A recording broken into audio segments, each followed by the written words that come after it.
नमस्कार दोस्तों, आप सभी का स्वागत है अपना चैनल हिंदी जंक्शन पे।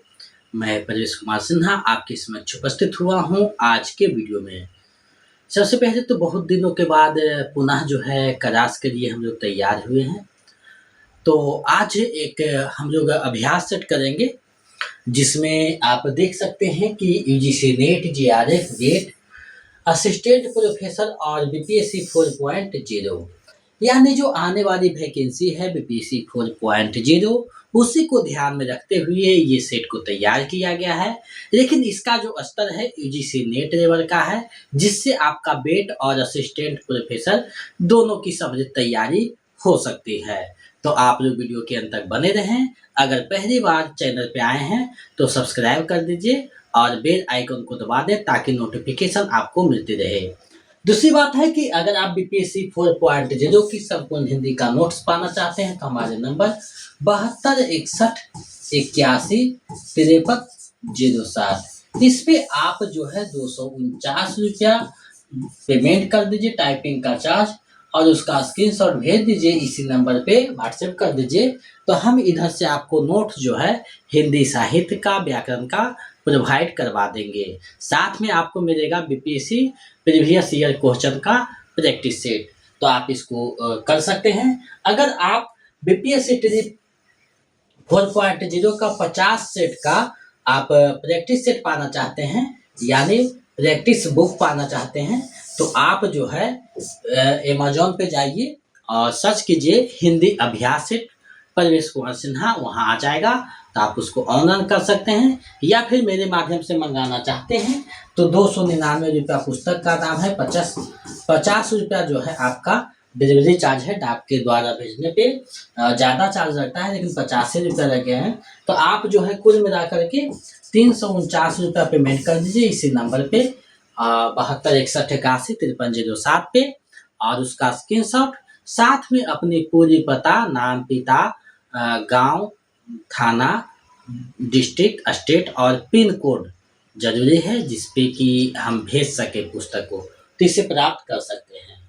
तो आप लोग तैयारी में लग जाइए क्योंकि जल्द ही हो सकता है नोटिफिकेशन आए, तो आप लोग तैयारी में लगिए। साथ ही देखिए, आप जो जितने भी हिंदी जंक्शन के माध्यम से प्राध्यापक यानी बिहार असिस्टेंट प्रोफेसर जो संविदा पे बहाली हुई है, उसमें जिनका भी सिलेक्शन हुआ है, आप सभी को तहे दिल से बहुत बहुत बधाई, शुभकामना। आपका कैरियर का शुरुआत हो रहा है तो वहाँ कीजिए। ये परमानेंट वैकेंसी नहीं है, लेकिन आपको करनी चाहिए। हो सकता है आगे इसको और बेहतर किया जाए। साथ में जो जिनका नहीं हुआ है वो असिस्टेंट प्रोफेसर की तैयारी में लग जाइए, क्योंकि 175 नंबर का आपका जो है एग्जाम होगा।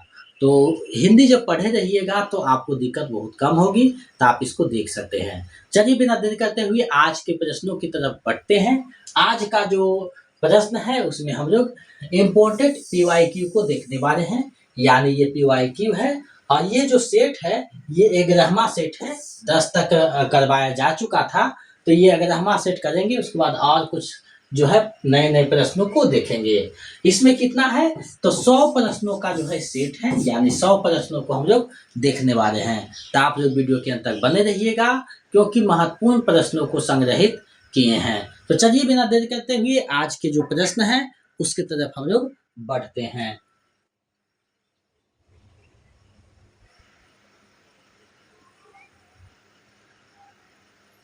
तो देखिए यहाँ पे आप देख सकते हैं हिंदी पेपर 2, यानी हिंदी जो पेपर 2 है वही प्रश्नों को हम लोग देख रहे हैं। तो यहाँ से देखते चलिएगा ताकि आपका जो तैयारी है वो बेहतरीन हो सके। तो पहला प्रश्न आपके सामने है, केंद्रीय हिंदी निदेशालय का मुख्यालय कहाँ है? अब देखिए ये सिंपल सी प्रश्न है, तो आपको बताना है केंद्रीय हिंदी जो निदेशालय है उसका मुख्यालय कहाँ है। प्रश्न आपके सामने है। तो देखिए केंद्रीय हिंदी निदेशालय जो है उसका मुख्यालय नई दिल्ली है, वहीं से ये संस्था जो है संचालित की जाती है, यानी केंद्रीय हिंदी निदेशालय का मुख्यालय नई दिल्ली है। विकल्प बी आपका सही हो जाएगा। आगे बढ़ते हैं क्योंकि इस लगभग 100 प्रश्नों को देखना है, तो आप लोग जो है आगे बढ़ते रहिए जल्दी जल्दी। अनायास शब्द में कौन सा उपसर्ग है? यानी अनायास, अनायास जो शब्द है उसमें कौन सा उपसर्ग है आपको बताना है। तो अनायास, अब देखिए अनायास को अगर तोड़िएगा तो अन्न जोड़ यास, अन्न जोड़ यास, ये आपका सही होगा। तो अन्न उपसर्ग से बना हुआ है, तो देखिए विकल्प सी आपका सही हो जाएगा। अन्न उपसर्ग से बना है अनायास। आगे है, देखिए प्रश्न आपके सामने, बाल गंगाधर तिलक द्वारा तैयार किए गए तिलक फॉन्ट में कितने टाइप का फॉन्ट सामने आया है? कितने पर, यानी तिलक जो फॉन्ट है उसमें कितने टाइप का फॉन्ट सामने आया है? तो इसमें जो फॉन्ट आया है इस पे बात कर रहा है। अब देखिए आप खुद सोचिए कि ऐसा, देखिए बिल्कुल नए तरीका से प्रश्न दिया है, यानी बाल गंगाधर तिलक ने जो तिलक फॉन्ट बनाया था उसमें कितने टाइप का फॉन्ट जो है सामने आया है। तो इसमें जो है 190 तरह के जो है टाइप के जो है फॉन्ट सामने आया है, यानी विकल्प बी आपका सही हो जाएगा। 190 टाइप का जो है फॉन्ट आया है। आगे बढ़ते हैं, नेक्स्ट प्रश्न को देखते हैं। डॉक्टर सुनीति कुमार चटर्जी के अनुसार पूर्वी हिंदी आधुनिक भारतीय आर्य भाषाओं के किस वर्ग में आती है? यानी जो पूर्वी हिंदी है वो आधुनिक आर्य भाषा के किस वर्ग में आती है, ये आपसे प्रश्न पूछा गया है। तो जो पूर्वी हिंदी है वो आर्य भाषा से तुलना करें तो प्राच्य हिंदी में ये रखा जाता है। किनके अनुसार? डॉक्टर सुनीति कुमार चटर्जी के अनुसार। तो ये देखिए विकल्प डी है। ये जो प्रश्न पूछा गया है ये भारतीय आर्य भाषा जो टॉपिक है वहां से प्रश्न पूछा गया है, और शायद हम अपने चैनल पे ये टॉपिक को नहीं करवाए हैं, तो कोशिश करेंगे कि ये टॉपिक को करवाएं, यानी भारतीय आर्य भाषा, जिससे कि आपका तैयारी में कोई कमी नहीं रहेगा। आगे बढ़ते हैं, प्रश्न है, हिंदी उस भाषा का नाम रहा जो टूटी फूटी चाल पर देवनागरी अक्षरों में लिखी जाती थी। यह कथन इनमें से किस विद्वान का है? यानी हिंदी उस भाषा का नाम रहा जो टूटी फूटी चाल पर देवनागरी अक्षरों में लिखी जाती थी। अब देखिए ये जो हिंदी के बारे में कहा गया कथन है, ये किसका कथन है आपको बताना है। तो ये जो कथन है बालमुकुंद गुप्त के द्वारा कही गई कथन है। विकल्प सी आपका सही हो जाएगा, बालमुकुंद गुप्त। आगे बढ़ते हैं, आगे है, खड़ी बोली को कौरवी नाम किसने दिया? यानी जो खड़ी बोली है उसका जो कौरवी नाम है किसने दिया है? तो खड़ी बोली जो है उसको कौरवी नाम देने वाले कोई और नहीं, हमारे राहुल साकृत्यायन जी हैं, यानी विकल्प बी आपका सही हो जाएगा। राहुल साकृत्यायन ने खड़ी बोली को कौरवी नाम दिया है। कौन सा नाम दिया है? तो कौरवी नाम दिया है, विकल्प बी आपका सही हो जाएगा। आगे है, राजभाषा अधिनियम 1976 में कुल कितने नियम है? यानी राजभाषा अधिनियम जो 1976 बना है उसमें कितने नियम बताए गए हैं, ये आपसे प्रश्न पूछा गया है। तो उसमें कुल 12 नियम जो है प्रस्तावित किए गए हैं। विकल्प भी आपका सही हो जाएगा। देखिए वीडियो हम कोशिश करेंगे कि लाइव क्लास जो है 9 बजे चल रही थी उस समय फिक्स किया जाए, और जल्द ही वो लाइव सेशन जो है स्टार्ट होगा। और अभी जो है हम लोग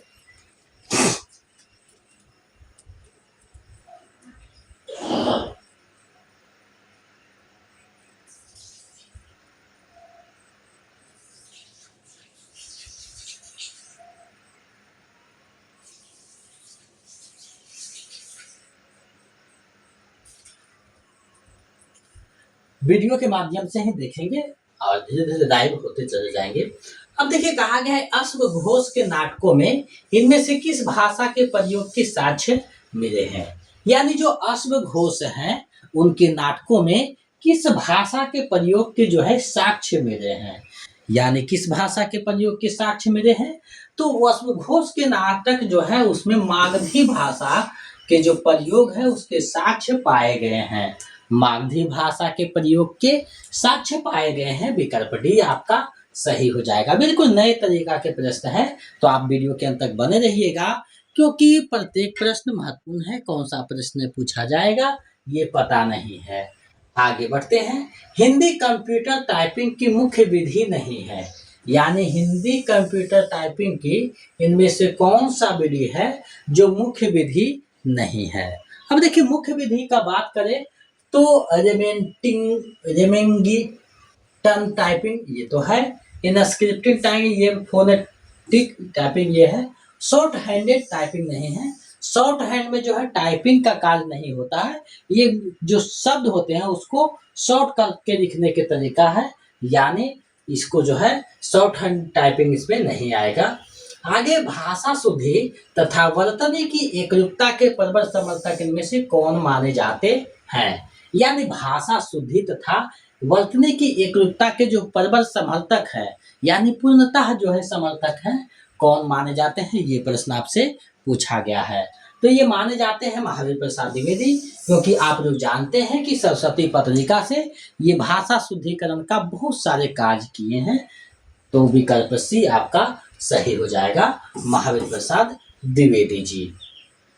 आगे बढ़ते हैं। देखिए कहा गया है कि इनमें से रामविलास शर्मा ने अपनी किस पुस्तक की रंबी भूमिका में यह स्थापित करने की कोशिश की है कि हजारी प्रसाद द्विवेदी की इतिहास दृष्टि की कोई दूसरी परंपरा नहीं रही है, बल्कि उन्होंने शुक्र जी वाली पहली परंपरा का ही अनुमोदन किया है। यानी वो कौन सी पुस्तक की भूमिका है जिसमें ये बातें कही गई कि हजारी प्रसाद द्विवेदी कोई नई भूमिका नहीं, जो है नई दृष्टि नहीं देते हैं, वो शुक्र जी की जो परंपरा है उसी को आगे बढ़ाते हैं।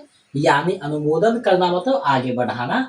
तो ये जो है आपसे प्रश्न पूछा गया है, तो इसका जो है सही आंसर क्या हो जाएगा? तो ये देखिए लोक जागरण और हिंदी साहित्य, इनकी एक पुस्तक है लोक जागरण और हिंदी साहित्य, उसी की भूमिका में ये बातें उन्होंने की है। तो विकल्प डी आपका सही हो जाएगा, लोक जागरण और हिंदी साहित्य। आगे बढ़ते हैं। आगे प्रश्न है, नागा अर्जुन की कविता के संबंध में इनमें से कौन सा कथन असंगत है? कैसा है? असंगत है। तो असंगत जो है कौन सा है आपको बताना है।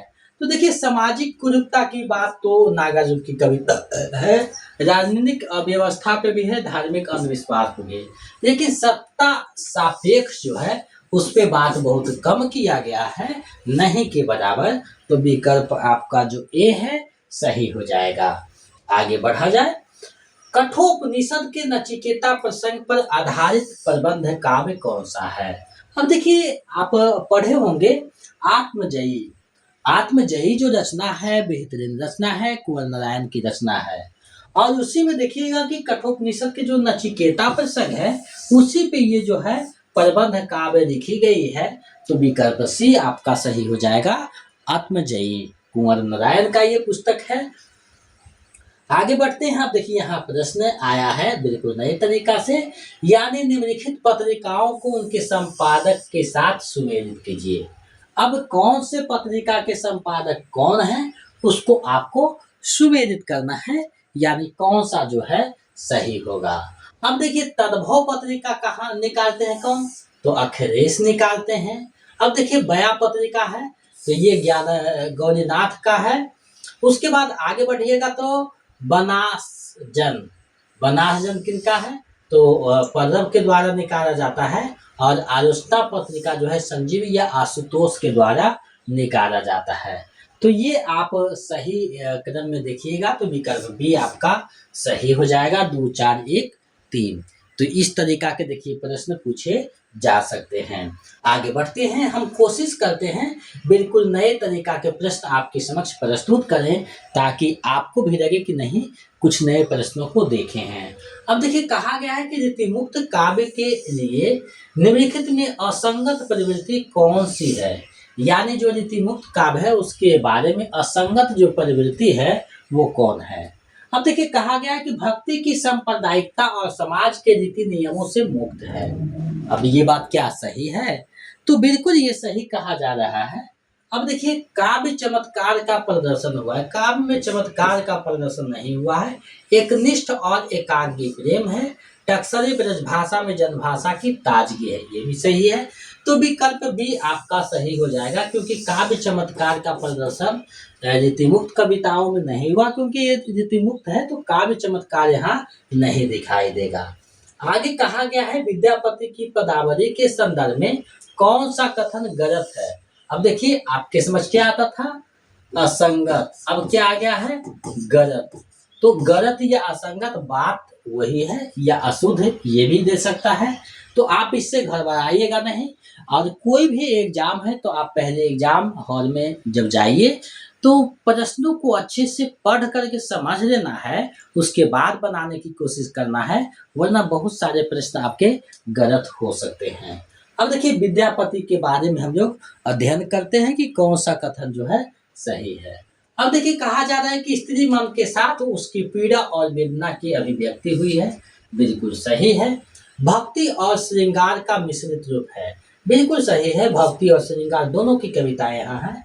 शैव शाक्त और वैष्णव भक्ति का समावेशी रूप है, ये भी सही है, क्योंकि आप इनमें देखिए शैव धर्म का भी प्रभाव देखिएगा, शाक्त का, वैष्णव का भी प्रभाव मिलता है। लेकिन दरबारी संस्कृति की प्रचुरता जो है इनकी रचनाओं में नहीं है, ये बातें सही नहीं है। तो विकल्प डी आपका सही हो जाएगा। दरबारी संस्कृति की प्रचुरता नहीं है, दरबारी संस्कृति है, प्रचुरता के जगह पे अगर दरबारी संस्कृति का समावेशन तो ये हो जाता, लेकिन प्रचुरता नहीं यानी ज्यादा नहीं है। अब देखिए यहाँ पे एक नए प्रश्न है, अतीतोन्मुखता हमें पुनरुत्थानवादी बनाती है तो भविष्योन्मुखता साधनात्मक। इस अर्थ में इतिहास लिखने का मतलब होता है भविष्योन्मुखी होना। उपयुक्त कथन किस साहित्यकार के पुस्तक के निवेदन या भूमिका का अंश है। देखिए कितना अंदर से प्रश्न पूछा गया है, यानी ये जो बातें की गई है ये किस पुस्तक के भूमिका या निवेदन में की गई है, ये प्रश्न आपसे पूछा गया है। तो देखिएगा ये हिंदी साहित्य का इतिहास या भूमिका नहीं, आधुनिक हिंदी साहित्य का इतिहास जो पुस्तक है उसमें ये बातें की गई है, आधुनिक हिंदी साहित्य का इतिहास। तो विकल्प सी आपका सही हो जाएगा, आधुनिक हिंदी साहित्य का इतिहास में ये बातें की गई है। आगे बढ़ते हैं, थोड़ा सा जल्दी जल्दी चलेंगे क्योंकि समय बहुत ज्यादा लग जाएगा। सही और गलत का चुनाव कीजिए। अब देखिए कहा जा रहा है कि छायावाद का सौंदर्य व्यक्ति की स्वाधीनता की भावना से उत्पन्न हुआ है। यह स्वाधीनता व्यक्ति के माध्यम से संपूर्ण समाज की स्वाधीनता की अभिव्यक्ति है। अब दूसरा क्या कहा गया है कि स्वाधीनता सौंदर्य का पर्याय है और समाज हमेशा स्वाधीन होता है इसलिए सुंदर भी। अब दोनों पे विचार कीजिएगा तो आपको खुद समझ आ रहा होगा कि ये बात तो सही है, लेकिन स्वाधीनता सौंदर्य का पर्याय नहीं हो सकता है, इसलिए विकल्प ए आपका सही हो जाएगा। यानी एक सही है, दो बिल्कुल गलत है। आगे है गरीबी साहित्य, गरीबी साहित्य रचने वाला प्रख्यात भक्त कवि कौन है। यानी गरीबी जो साहित्य है उसको लिखने वाले भक्त जो है कवि कौन है। तो देखिए गरीबी साहित्य प्रीतम दास का ये जो रचना है, आज बिल्कुल नए तरीका के प्रश्न ये है। तो विकल्प बी आपका सही हो जाएगा, इसको देखिएगा और बहुत सारे प्रश्न आपको बिल्कुल नए दिखाई देंगे। आगे बढ़ते हैं, अभंग शब्द का संबंध कहाँ के भक्ति साहित्य से है।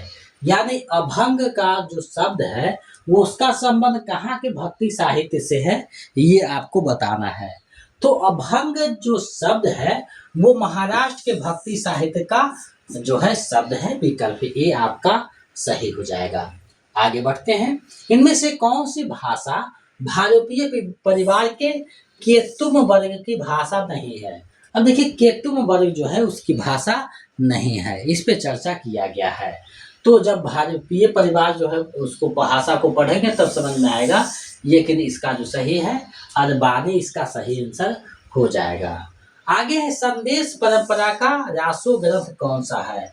यानी जो संदेश रासक का जो परंपरा है उसमें रासो ग्रंथ जो लिखा गया है तो कौन सा रासो ग्रंथ है, ये आपसे प्रश्न पूछा गया है।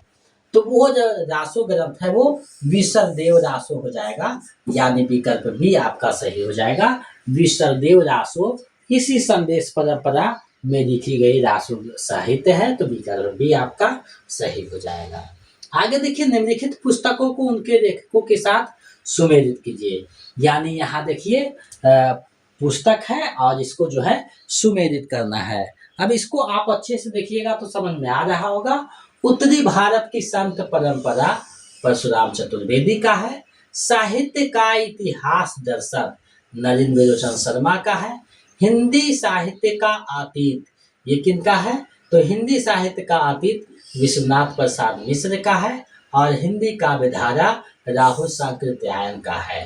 तो इस प्रकार से अगर देखिएगा तो 5 3 2 4 यानी विकल्प ए आपका सही हो जाएगा। और ये पुस्तक अगर देखिएगा तो रील्स में भी डाला हुआ है, तो बहुत सारे चीज़ों आपको रील्स में भी दिखाई देंगे, आप वहाँ से भी देख सकते हैं, अपनी तैयारी को बेहतर कर सकते हैं। आगे देखिए है, निम्नलिखित पाश्चात्य चिंतकों को उनके कार्यक्रम के अनुसार सही क्रम में आपको सजाना है। अब देखिए सही जो क्रम है उसमें सजाना है, तो जब पाश्चात्य काव्यशास्त्र देखिएगा तो उसमें आपको ये समझ में आएगा कि कौन जो है पहले आएंगे। तो सबसे पहले तो अरस्तु आएंगे, ये तो सही है, तो अरस्तु हो जाएंगे। जॉन हाइडेन, हेगल और कॉलेज जो है बाद में होंगे, तो विकल्प ए सही हो जाएगा। जब पाश्चात्य काव्यशास्त्र पढ़ेंगे तो इन सारी चीजों पे ध्यान देंगे। आगे क्या है, निम्नलिखित आत्मकथाकारों को उनकी आत्मकथाओं के साथ सुमेलित करना है। अब देखिए यहाँ आत्मकथा है, उसको आप सुमेलित कीजिए। तो प्रभा कितान का है अन्या से अनन्या, तो ये आपका सही हो जाएगा। अब कृष्णा अग्निहोत्री का है लगता नहीं दिल मेरा। कुसुम अंसर का है जो कहा नहीं गया। रमनिका गुप्ता का है हाद से। रमनिका गुप्ता का क्या है? हाद से। तो आपका 4 1 2 3 4 1 2 3 यानी विकल्प सी आपका सही हो जाएगा। सबसे पहले 4 आएगा, उसके बाद 1 आएगा, उसके बाद 2, उसके बाद 5, तो विकल्प आपका सी जो है सही हो जाएगा। तो इस प्रकार के प्रश्न आपके पूछे जा सकते हैं। आगे बढ़ते हैं, इनमें से किसने साधारणीकरण की स्थिति योग की मधुमती भूमिका के सदृश माने हैं? तो ये जो मानने वाले हैं कोई और नहीं, डॉक्टर श्याम सुंदर दास जी हैं। विकल्प भी आपका सही हो जाएगा। चंद्रालोक किस काव्य शास्त्रीय संप्रदाय का ग्रंथ है? तो चंद्रालोक जो है किसका ग्रंथ है? तो अलंकार संप्रदाय का जो है एक ग्रंथ है। विकल्प सी आपका सही हो जाएगा। आगे बढ़ते हैं, किस आचार्य ने रस की सत्ता को ग्रामत्व दोष के परिहार में माना है? तो ग्रामत्व दोष के परिहार में जो मानने वाले हैं वो कौन है? तो दंडी ने माना है। विकल्प सी आपका सही हो जाएगा। आगे देखिए, रीति के लिए प्रयुक्त जो विशेषण महत्व की दृष्टि से सुमेलित करना है, यानी ये जो आचार्य जो हैं उनके रीति के संबंध में जो महत्व है उसको सुमेलित करना है। तो रीति के संबंध में मम्मट जो है विलती मानते हैं, तो ये तो आपका सही है। बामन क्या मानते हैं? तो बामन जो है संघटना मानते हैं, तो ये भी सही है। आनंद वर्धन जो है गुण मानते हैं। विश्वनाथ जो है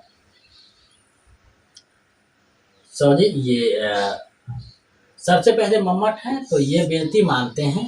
उसके बाद वामन जो है गुण मानते हैं। आनंद वर्धन जो मानते हैं वो संघटना मानते हैं, और विश्वनाथ जो मानते हैं पद संघटना मानते हैं। तो ये आपका सही हो जाएगा, बिल्कुल नए तरीका से और पेचीदा प्रश्न है। विकल्प ए आपका सही हो जाएगा, यानी ये यहाँ सही होगा। यहाँ कौन सा सही होगा? तो ए। आगे देखिए, अश्लीलता की गणना इनमें से किस दोष के अंतर्गत की जाती है? यानी अश्लीलता जो है वो किसके अंतर्गत दोष में रखी जाती है? तो ये जो है शब्द दोष है। अश्लीलता जो है शब्द दोष के अंतर्गत रखी जाती है। विकल्प ए आपका सही हो जाएगा। आगे बढ़ते हैं, मूल्य सिद्धांत के प्रणेता इनमें से कौन है? तो मूल्य जो सिद्धांत है उसके प्रणेता कोई और नहीं, रिचर्ड्स हैं, यानी विकल्प सी आपका सही हो जाएगा। निम्नलिखित में मार्क्सवादी शब्दावली नहीं है, तो मार्क्सवादी जो शब्दावली है वो कौन सी नहीं है आपको बताना है। तो देखिए, वर्ग चेतना, आधार सहित द्वंद्व भौतिकवाद, ये सभी मार्क्सवादी है, लेकिन अब चेतन जो है मार्क्सवादी शब्द नहीं है। विकल्प भी आपका सही हो जाएगा। मार्क्सवाद से बहुत सारे प्रश्न आते हैं। अब देखिए फिर आ गया, निम्नलिखित मार्क्सवादी आलोचक नहीं है, यानी निम्नलिखित में कौन है जो मार्क्सवादी आलोचक नहीं है? तो मार्क्सवादी आलोचक के जब बात आएगा उसमें मैनेजर पांडे का नाम आएगा, नामवर सिंह का आएगा, रामविलास शर्मा का आएगा, लेकिन नंदुलाल वाजपेयी का नाम नहीं आ जाएगा। ये आपका विकल्प ए सही हो जाएगा।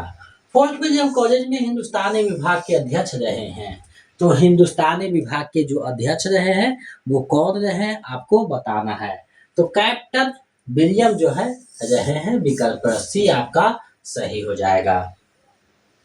आगे है, निम्नलिखित में कौन अस्तित्ववादी विचारक या दार्शनिक नहीं माने जाते हैं? यानी अस्तित्ववादी विचारक और दार्शनिक नहीं माने जाते हैं, ये आपको बताना है।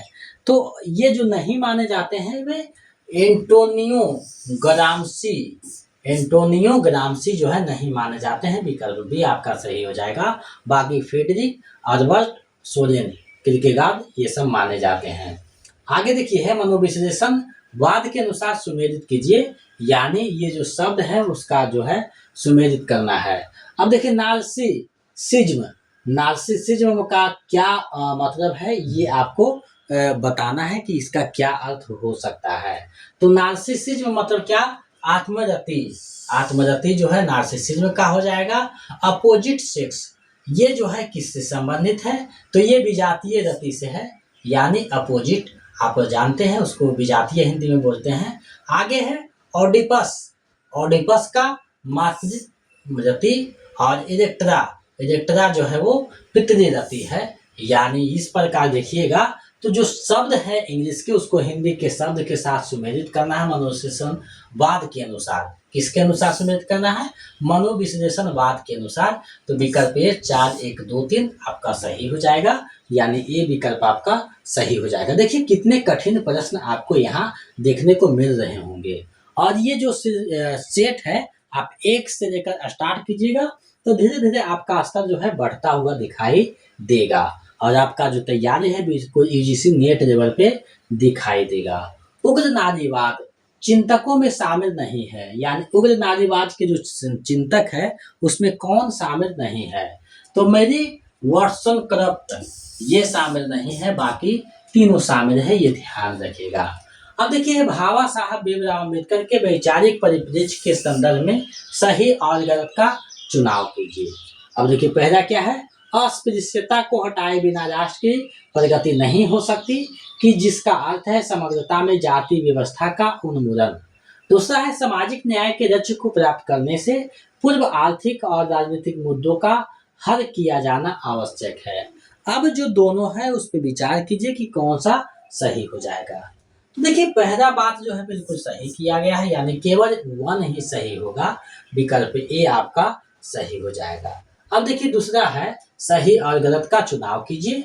तो पहला जो है बात किया जा रहा है कि नारीवादी चिंतक सिमेन द बाउबर के अनुसार स्त्री पैदा नहीं होती बनाई जाती है, और दूसरा है पैदा होने के बाद उसमें स्वीकृत सामाजिक स्त्री मूल्य का आरोपण किया जाता है।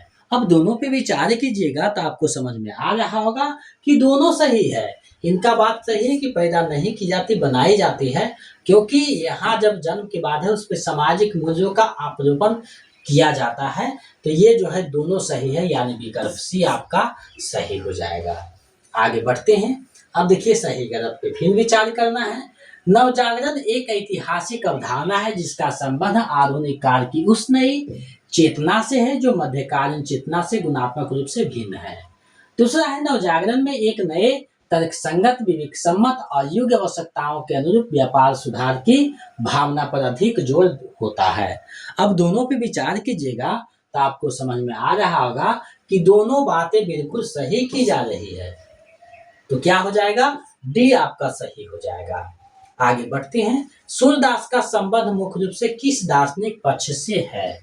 तो सूरदास जो है आप लोग जानते हैं कि पुष्टि मार्ग के जहाज माने जाते हैं। तो उनका जो है किस धर्म से लगाव है, यानी किस दार्शनिक पक्ष से है, तो शुद्धाद्वैतवाद से इनका जो है दार्शनिक पक्ष है, शुद्धाद्वैतवाद। और बिल्कुल नए तरीका के ये प्रश्न है, तो विकल्प भी आपका सही हो जाएगा। आगे है उज्ज्वल वरदान चेतन का सौंदर्य जिसे सब कहते हैं, यह पंक्ति कामायनी के किस सर्ग से दिया गया है? तो कामायनी की ये जो है रज्जा सर्ग से दिया गया पंक्ति है, विकल्प सी सही हो जाएगा। आप लोग जानते हैं कामायनी जो है जयशंकर प्रसाद की महत्वपूर्ण रचना है। अब आगे बढ़ते हैं। तो यहाँ देखिए काव्य कृतियों को कार्यक्रम अनुसार जो है सजाना है। कामायनी, साकेत, कुरुक्षेत्र और तुलसीदास। अब एक एक को देखिएगा तो आपको समझ में आ रहा होगा कि ये जो है कौन सा सही होगा। तो सबसे पहले साकेत आएगा, उसके बाद कामायनी आएगा, उसके बाद आपको जो है तुलसीदास आएगा, और अंत में आएगा कुरुक्षेत्र। तो ये जो है आपका सी सही हो जाएगा। 2 1 4 3। अब देखिए पूरा डिटेल से बताने लगेंगे बहुत लंबा हो जाएगा, तो आप लोग इसको देखते चलिए क्योंकि हम लोग प्रैक्टिस सेट बना रहे हैं। असंगत युग्म का चयन कीजिए। अब देखिए असंगत कौन सा है, तो असंगत को आप जब चयन कीजिएगा तो आपको यहाँ पे देखिए, ये तो बोधा का इश्क नामा है, घनानंद का इश्क रता है, सेनापति के काव्यकल्प दुर्म है। आदम का सुजान चरित नहीं, ये घनानंद का है सुदान चरित। तो ये आपका गलत है, विकल्प सी आपका सही हो जाएगा। आगे है पंक्तियों को उनके रचयिता के साथ जो है सुमेलित करना है। अब देखिए सही से अगर आप पढ़े होंगे तो कोई ना कोई पंक्ति आपको पता होगा। तो नागर बहरे डोबी तोहरी कुटिया छाई, अब ये किनका है, कनप्पा का है। का आ तलवर पंच बिड़ाल, का आ तलवर पंच बिहार लोहिपा का है। कड़ुआ बोलना बोलिस नारी, तो ये किनका है, नरपति नार का है। मोरा जोगना नवेला भरो है गुलाल, तो ये किनका है, तो ये खुसरो का हो जाएगा। तो विकल्प ए आपका सही हो जाएगा। तो इस तरीका के प्रश्न भी पूछे जाते हैं। आगे बढ़ते हैं, फिर देखिए मैदान करने वाला है, यानी कौन से क्षेत्र में किनको प्रसिद्धि है, काव्य छंदों को उनके प्रयोक्ता के साथ जो है सुमेलित करना है। अब देखिए सबसे पहले आ गया सोनेट।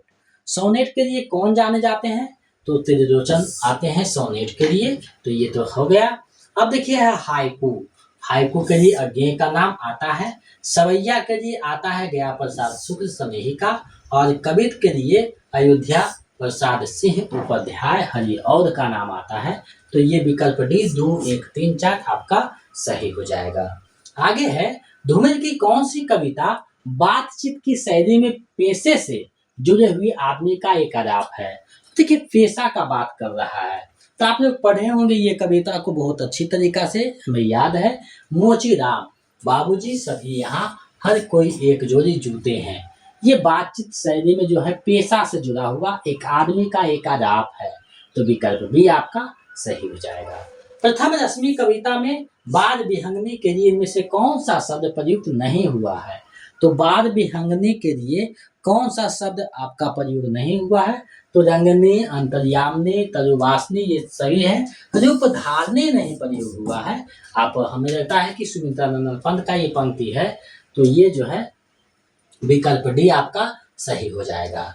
निम्नलिखित में कौन सी कविता जापानी पुराकथा पर आधारित है, तो जापानी पुराकथा पे आप लोग पढ़े होंगे आसाध्य वीणा जो अज्ञेय की रचना है, तो विकल्प भी आपका सही हो जाएगा। आसाध्य वीणा जापानी पुराकथा पे आधारित कविता है।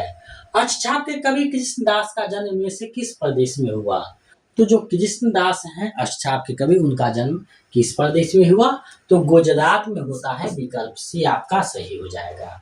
आगे इनमें से कौन सा कवि ताल सप्तक में शामिल नहीं था, तो ताल सप्तक यानी प्रथम सप्तक में शामिल नहीं था। तो देखिए मुक्तिबोध प्रभाकर नेमिचंद रंजन है। शमशेर बहादुर जो है प्रथम में नहीं है, आगे शामिल होते हैं। तो विकल्प डी आपका सही हो जाएगा। अब देखिए प्रश्न आपको लग रहा होगा कि ये सब प्रश्न जाना पहचाना है, तो कोई भी प्रश्न जो है सभी कठिन नहीं होता है। आप उसको अच्छे से धैर्य बना के पढ़िएगा, समझिएगा, धीरे धीरे समझ में आने लगेगा। अब देखिए कविता हमारे परिपूर्ण क्षणों की वाणी है, यह कथन किसका है, तो ये जो कथन है किन्हीं और का नहीं है, सुमित्रानंद पंत का है, और शायद आगे भी सेट में आया हुआ है। आगे इनमें से राधा कृष्ण दास का कौन सा उपन्यास है जिसमें मुस्लिम समाज का चित्रण हुआ है, तो राधा कृष्ण दास का जो उपन्यास है वो कौन सा है, तो निसहाय हिंदू है। निसहाय हिंदू में मुस्लिम जो है समाज का चित्रण हुआ है। आगे बढ़ते हैं, इनमें से कौन सा उपन्यास काशीनाथ सिंह का नहीं है, तो काशीनाथ सिंह का उपन्यास कौन सा नहीं है आपको बताना है। तो उपसंहार, महुआ चरित, अपना मोर्चा है। सेमर का फूल जो है उनका नहीं है। विकल्प डी आपका सही हो जाएगा। प्रेमचंद का चौगाने हस्ती उर्दू में लिखित उपन्यास हिंदी में किस शीर्षक से प्रकाशित हुआ, यानी चौगाने हस्ती जो उर्दू में लिखा गया था हिंदी में उसको किस नाम से प्रकाशित किया गया है, तो उसे जो है रंगभूमि किस नाम से जाना गया है, तो रंगभूमि के नाम से जो है प्रकाशित किया गया है। विकल्प आपका भी जो है सही हो जाएगा। आगे बढ़ते हैं और बहुत सारे प्रश्न है, देखते चलते हैं जल्दी जल्दी में। इनमें से औपनिवेशिक ब्रिटिश शासन काल में नव विकसित पूंजीवाद के बढ़ते कदम से टक्कर देती भारतीय परंपरा के द्वंद्व को अंकित करने वाले उपन्यास हैं। तो वो कौन सा उपन्यास है आपको बताना है। तो वो उपन्यास कौन सा है? तो रंगभूमि वो उपन्यास है। औपनिवेशिकवाद को दिखाई देता है इसमें। विकल्प डी आपका सही हो जाएगा। आगे है चौधरी जी मारिया उगाहराने के लिए खालसा सरकार फसलों पर बोली लगवाती थी। पकी फसलें खड़ी है खेतों में और सरकार ने बोली लगवाकर नीलाम करवा दी। प्रस्तुत कथन किस उपन्यास का है? यानी ये जो कथन यहाँ आया है किस उपन्यास का है आपको बताना है। तो ये जो कथन जो आया है ये जिंदगी नामा यानी कृष्णा सोबती का जो उपन्यास है उसी का ये पंक्ति है। विकल्प सी आपका सही हो जाएगा। अब देखिए आगे उपन्यास है उसके केंद्रीय विचार से जो है सुमेलित आपको मिलान करना है कि कौन सा किससे संबंधित है। अब देखिए ये थोड़ा सा प्रश्न जटिल हो जाता है लेकिन आप इसको अच्छे से देखिए। विषाद मठ, विषाद मठ बंगाल के भीषण दुर्भिक्ष की पृष्ठभूमि का चित्रण है। ये आपका सही हो जाएगा। आगे बढ़ते हैं। आगे है सती मैया का चौरा। तो ये जो है दो प्रबुद्ध मित्रों के माध्यम से गांव के उन्नयन का निरूपण है। अजय की डायरी, तो इसमें जो है सामाजिक मूल्यों का विघटन असफल प्रेम के माध्यम से प्रस्तुत किया है। सूर्य का सतमा घोड़ा में आपका खोखरेपन, निराशाओं, झूठी नैतिकताओं और पाखंडों का निरूपण है। तो इस प्रकार से देखिएगा तो 4 3 1 2 यानी विकल्प डी आपका सही हो जाएगा। तो ऐसे भी प्रश्न जो है आपको दे देते हैं जटिल बनाने के लिए। आगे है रसोई घर में कौन सा समास है? तो रसोई के लिए घर, रसोई के लिए घर अगर आप ध्यान दीजिएगा तो आपको समझ में आ गया होगा कि ये जो है तत्पुरुष समास है। मानस का हंस उपन्यास के अनुसार काशी में तुलसीदास के शत्रुओं ने उसके बारे में क्या दुष्प्रचार किया? तो काशी में उसके जो होते हैं दुष्प्रचार करते हैं यानी ब्राह्मण हत्यारों को पनाह देने के यानी का प्रचार किया जाता है कि ब्राह्मण हत्यारों को पनाह देने का काम करते हैं तुलसीदास के बारे में। तो विकल्प भी आपका सही हो जाएगा। आगे है मेरा आंचल उपन्यास के किस अध्याय यानी किस हिस्सा में संथाल आदिवासियों के बटाईदारी आंदोलन का चित्रण किया गया है? तो बटाईदारी आंदोलन का जो चित्रण है वो 19वां अध्याय में आप देखिएगा क्योंकि बजरभस जो है 52 अध्याय में चलता है।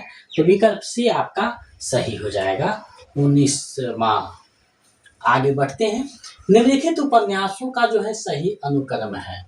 अब देखिए बाणभट्ट की आत्मकथा, आधा गांव, धरती धन नापना, राग दरबारी है। अगर इसको आप सही से देखिएगा तो सबसे पहले बाणभट्ट की आत्मकथा आएगा, आधा गांव, उसके बाद आएगा राग दरबारी और अंत में आएगा धरती धन्ना अपना यानी 1 2 4 3 ये आपका सही हो जाएगा बी। आगे है मानस का हंस उपन्यास के अनुसार लंबे वर्षों के बाद रत्नावली जब तुलसीदास से मिलती है तब वह तुलसीदास से भीख स्वरूप क्या मांगती है? यानी भीख में जो है क्या मांगती है? तो भूख में मांगती है रामचरितमानस का वाचन करने की, ऐसा नहीं है। मेरी मृत्यु से पहले एक बार मुझे अपना श्रीमुख दिखलाने की यानी विकल्प बी आपका सही हो जाएगा। यानी मृत्यु से पहले अपना जो है श्रीमुख दिखाने की ये बात करते हैं। विकल्प बी आपका सही हो जाएगा। मेरा आंचल उपन्यास में किसका हृदय परिवर्तन होता है? तो हृदय परिवर्तन जो होता है वो चर्चा किसका किया गया है? तो विश्वनाथ प्रसाद का अंत में हृदय परिवर्तन होता है। विकल्प डी आपका सही हो जाएगा, विश्वनाथ प्रसाद का। आगे है इनमें से कौन दलित निबंधकार नहीं है नहीं पूछा है, नहीं है। तो आप लोग जानते हैं रामचंद्र शुक्ल जो है दलित निबंधकार नहीं है, ये मनोभाव पे लिखते हैं निबंध। तो विकल्प ए आपका सही हो जाएगा। बाकी कुबेरनाथ, विद्यानिवास, हजारी प्रसाद द्विवेदी तो है ये है। आगे घनानंद उन विरले भक्त कवियों में है जो भाषा की व्यंजकता बढ़ाते हैं। यह जो कथन है किस आलोचक का है आपको बताना है। तो ये जो कथन है कोई और आलोचक का नहीं, हमारे रामचंद्र शुक्ल का ये जो है कथन है। विकल्प भी आपका सही हो जाएगा। आगे है इनमें से किस उपन्यास पर रोमारोला के जौ क्रिस्ताफ का स्पष्ट प्रभाव रचित होता है? यानी किस उपन्यास पे ये जो है प्रभाव दिखता है आपको बताना है, VVI प्रश्न है।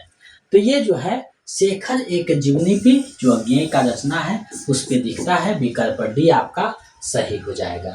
आगे है कृतियों को उनकी विधाओं के साथ सुमेलित कीजिए।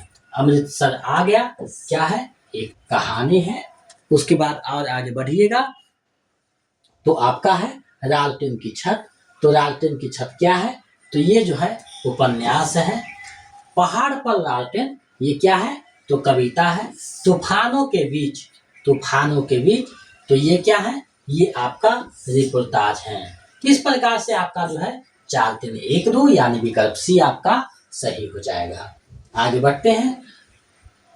सप्त क्रांति की अवधारणा निम्नलिखित में से किस विचारक की है, यानी सप्त क्रांति का जो अवधारणा है किस विचारक का है, तो ये जो है राम मनोहर लोहिया का है। आप लोग लोहिया दर्शन पढ़िएगा।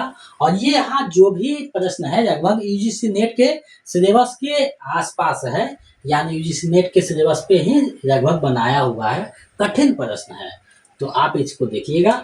इनमें से किस पत्रिका के माध्यम से समानांतर कहानी आंदोलन चलाया गया था, तो जो समानांतर कहानी आंदोलन चला था वो सारिका पत्रिका के माध्यम से चला था समानांतर कहानी आंदोलन, विकल्प डी आपका सही हो जाएगा। अब देखिए आगे है, तीसरी कसम कहानी के अनुसार हीरामन की पुरानी लालसा क्या है, तो तीसरी कसम जो कहानी है उसके अनुसार ये है कि जो वह जगन्नाथ धाम जाना चाहता है, जगन्नाथ धाम जाना चाहता है, ये आपका सही हो जाएगा। ये हवाई बंदूकें इन ठेर पिराई लाठियों का मुकाबला नहीं कर पाएगी जवानों, किस कहानी का कथन है, तो ये जो है किस कहानी का है, तो राजा निर्वंशिया कहानी का है, विकल्प सी आपका सही हो जाएगा।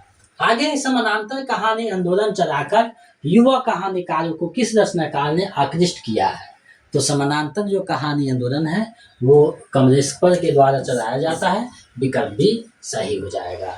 इंस्पेक्टर माता दिन चांद पर कहानी के संदर्भ में असत्य है, तो असत्य कौन सा है आपको बताना है। इंस्पेक्टर माता दिन चांद पर, तो चांद के काल्पनिक चित्र द्वारा भारतीय पुलिस व्यवस्था एवं व्यंग किया गया है, ये बात तो सही है। माता दिन चांद पर व्यवस्था दुरुस्त करने के लिए सभी कर्मचारियों की आय दोगुनी कर देते हैं, नहीं दोगुनी नहीं करते हैं, कम करते हैं ना, इतना पैसा क्यों दे रहे हैं, तो विकल्प जो बी है वो सही हो जाएगा, ये असत्य है, असत्य है। अब्दुल गफूर और बलभद्र इस कहानी के पात्र थे, तो सही है। आगे है, इनमें से कौन सी कहानी में देश विभाजन की त्रासदी का चित्रण है, तो देश के विभाजन का जो त्रासदी है वो किसमें है, तो अमृतसर आ गया, इसमें आपको दिखाई पड़ जाएगा, विकल्प ये आपका सही हो जाएगा। उसमें कहा था कहानी के जो वाक्यों को कहानी में आने के अनुसार जो है बाद से क्रम में लगाइए, यानी पहले से बाद, यानी कर्म अनुसार से जाइए कि पहले कौन आया था, उसके बाद कौन आया था, उसके बाद कौन आया था।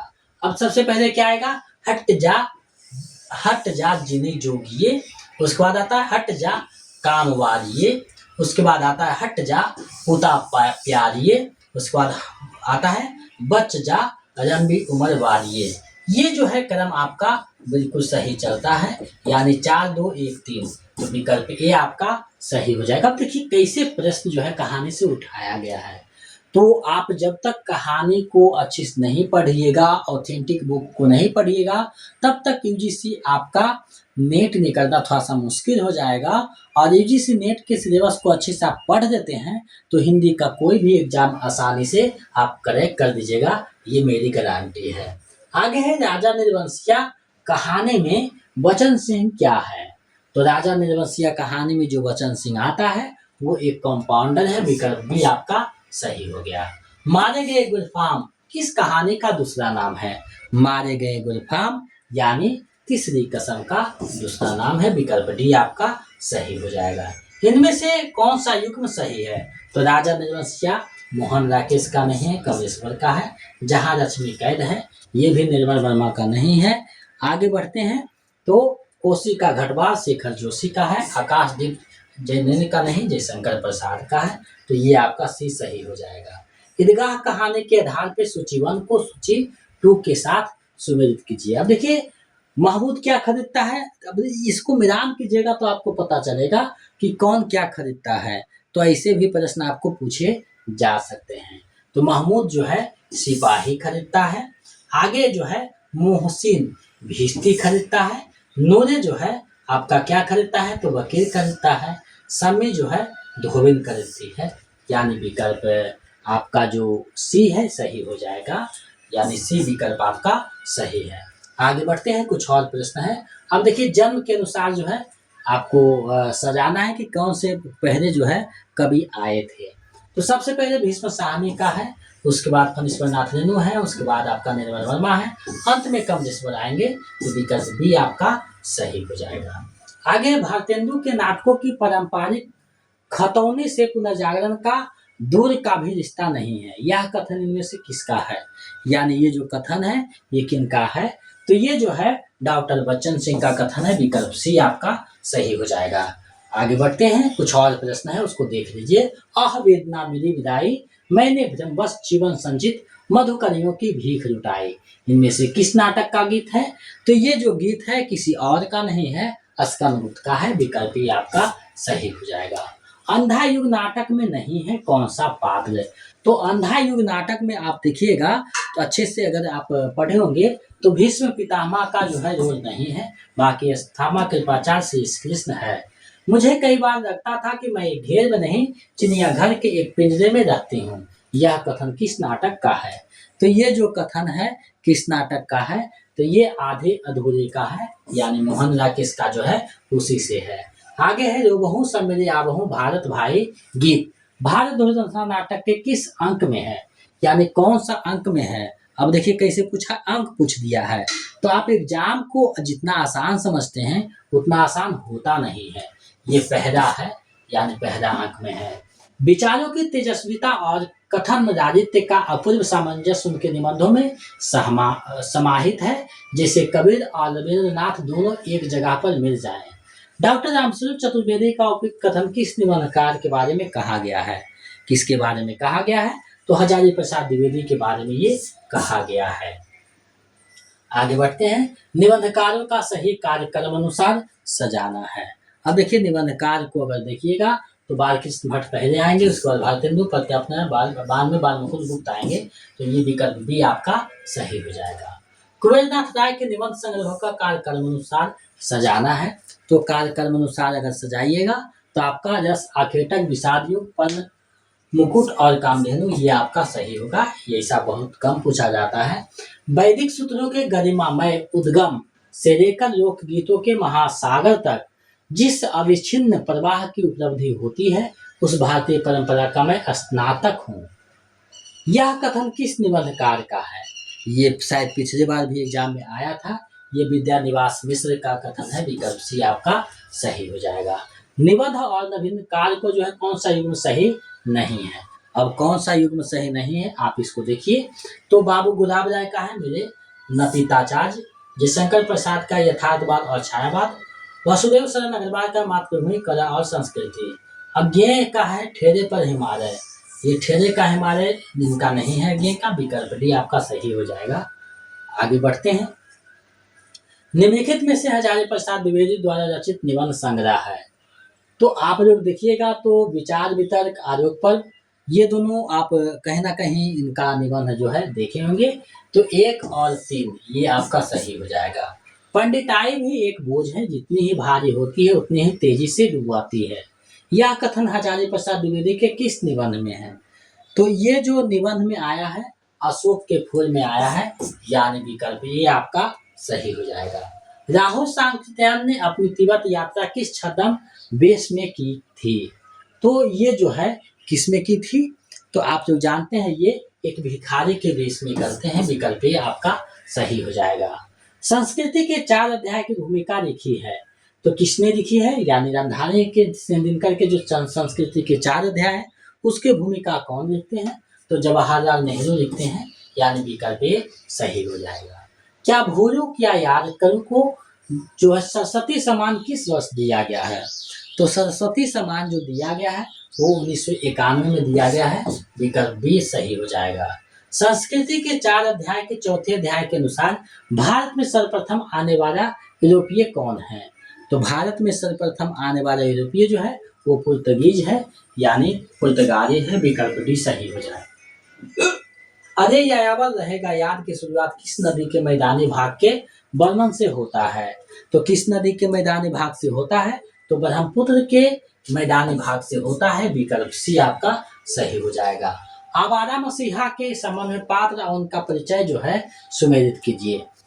तो पात्र और परिचय को सुमेलित अगर करते हैं तो कौन सा जो है सुमेलित नहीं है? तो देखिए, भूपमोहिनी शरतचंद्र की माँ है, ये सही है। धीरू शरतचंद्र के बचपन का मित्र है। हिरमयी शरतचंद्र की बड़ी बहन नहीं है। काशीनाथ शरतचंद्र के मित्र, ये आपका सही नहीं है।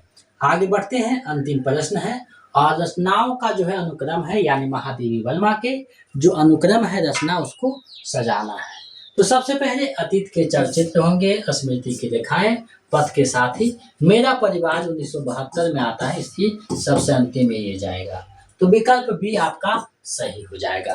तो आज मैंने आपको एक महत्वपूर्ण प्रैक्टिस सेट करवाया है और मुझे पूरा विश्वास है कि ये आपकी तैयारी में गति प्रदान करेगा। समय के कारण जो है बहुत सारे प्रश्न आते हैं, तो जल्दी में चलते हैं।